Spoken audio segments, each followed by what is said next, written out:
Good morning student. वही चोल प्रशासन के बारे में बोला था, अभी नेक्स्ट वीडियो में मिलेंगे।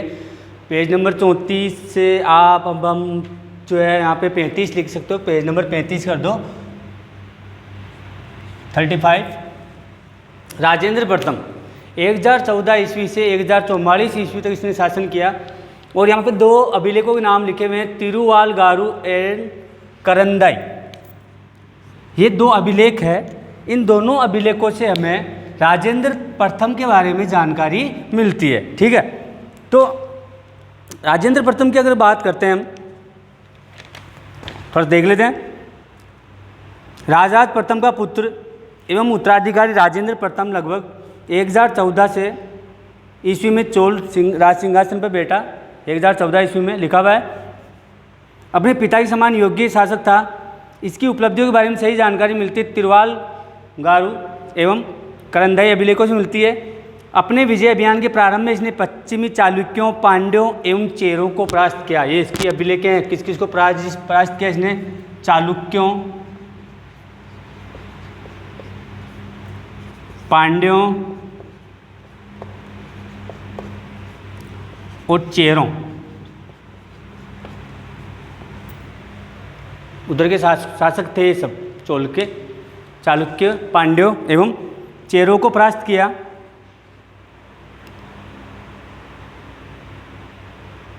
इसके बाद लगभग 1017 ईस्वी में सिंघल राज्य के विरुद्ध अभियान में उसने वहाँ के शासक महेंद्र पंचम, श्रीलंका का शासक था महेंद्र पंचम, श्रीलंका का था भाई ये।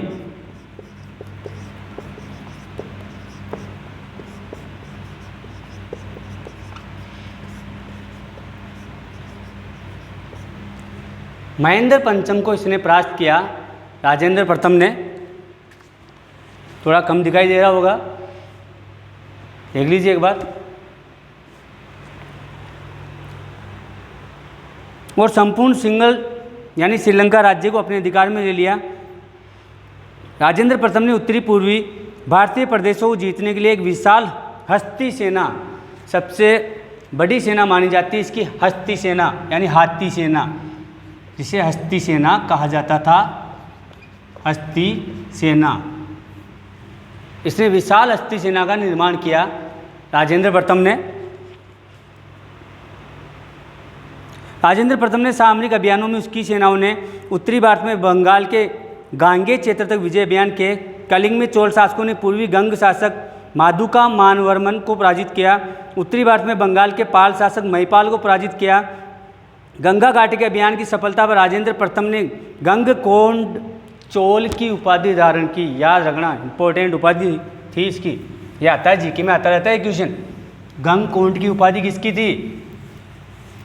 राजेंद्र प्रथम की।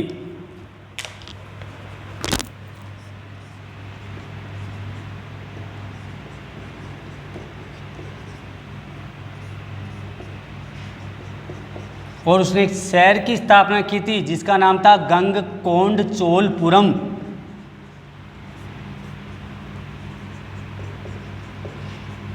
पुरम एक शहर भी था और एक मंदिर का नाम भी यही था।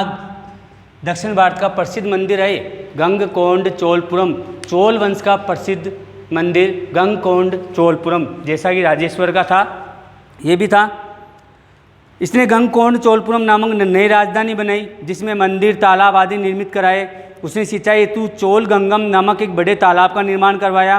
राजेंद्र प्रथम ने श्री विजय शासक विजयोत्तुंग वर्मन को पराजित कर जावा, सुमात्रा, मलाया यानी बाहर के जो द्वीप थे वहाँ पर भी इसने कब्जा कर लिया। जावा, सुमात्रा और मलाया प्रायद्वीप पर अधिकार कर लिया। राजेंद्र प्रथम ने के चालुक्यों से दक्षिण प्रदेश छीने, चेरों की सत्ता समाप्त की तथा उसकी नौसेना ने सिंघल द्वीप, बंगाल की खाड़ी पार कर जावा, सुमात्रा, मलय प्रायद्वीप पर विजय प्राप्त कर एक विस्तृत चोल साम्राज्य इसने स्थापित किया। राजेंद्र प्रथम की हम बात करते हैं, वो कैसा शासक था? तो बात है महान शासक था, साम्राज्य विस्तारवादी शासक था, कला साहित्य का संरक्षक था। नई राजधानी बनाई गंगकोंड चोलपुरम, मंदिर बनाया गंगकोंड चोलपुरम में। ठीक है, उसने वैदिक महाविद्यालय भी स्थापित किया। ये भी एक गौर करने योग्य बात है। ऐसा शासक जिसने वैदिक महाविद्यालय की स्थापना की, उसने चीन से सांसारिक सांस्कृतिक एवं व्यापारिक संबंध भी इसने स्थापित किए थे राजेंद्र प्रथम ने।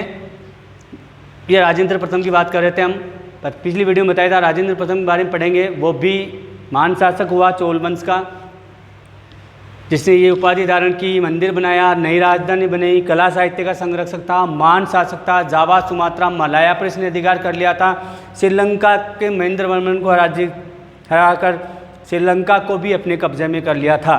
तो श्रीलंका को हम देखते हैं, जावा, सुमात्रा, मलाया तक पहुंचना, वहाँ के शासकों को अपने कब्जे में करना, बंगाल के शासकों को अपने कब्जे में करना बहुत बड़ी बात होती है। ठीक है, तो इतना उसने वहाँ पर अधिकार कर लिया था। अब नेक्स्ट आता है अपना राजाधिराज प्रथम।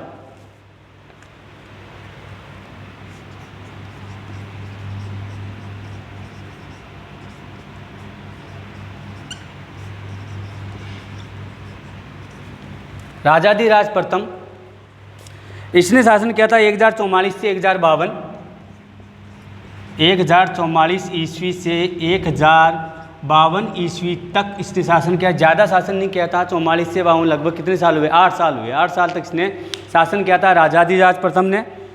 राजेंद्र प्रथम के बाद उसका पुत्र राजाधिराज प्रथम 1044 में चोल राजगद्दी पर बैठा।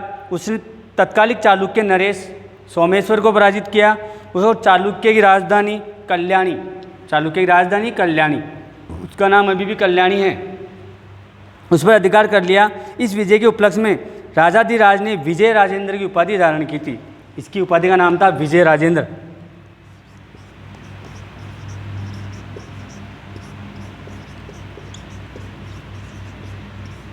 ये इसकी उपाधि का नाम था भाई, एक बार देख लीजिए वापिस, बोर्ड की तरफ गौर कीजिए। बोर्ड पे आपको दिखाई दे रहा है बिल्कुल साफ।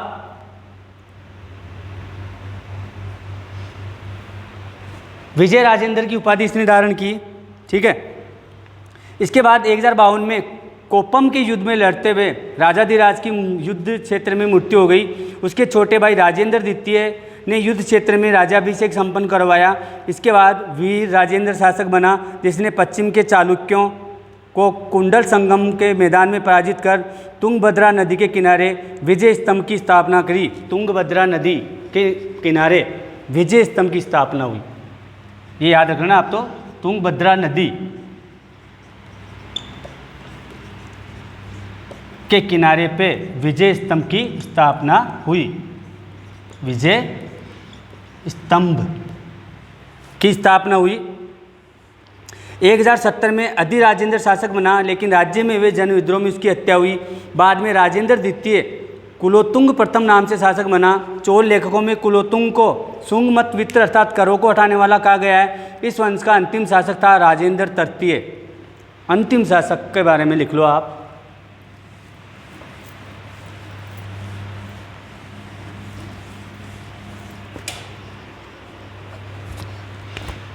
अंतिम शासक था चोल वंश का अंतिम शासक।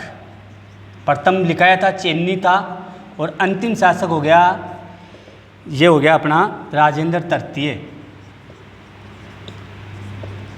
राजेंद्र तृतीय 1279 ईस्वी तक इसने शासन किया, और 1279 में पांड्यों ने चोल वंश पर 1279 ईस्वी में पांड्यों ने चोल वंश पर अधिकार कर लिया।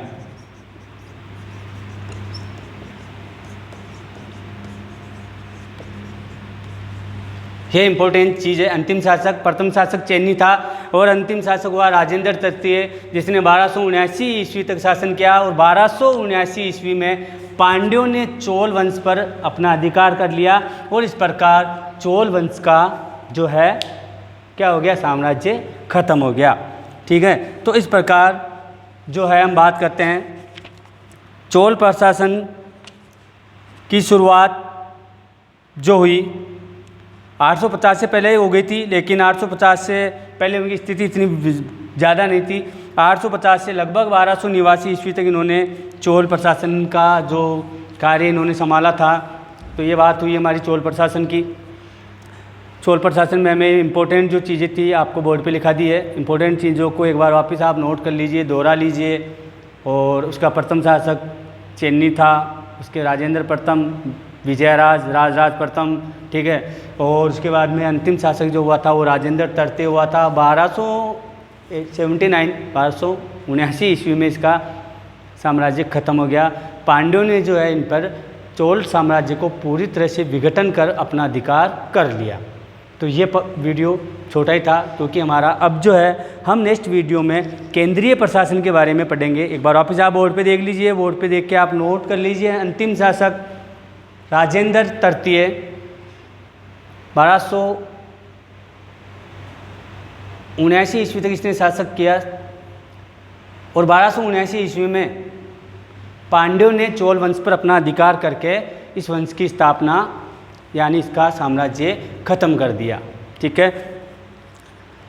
तो ये चीज़ें आपको हिस्ट्री में हम चोल वंश है। अभी हमारा कुछ चीज़ें और बाकी है।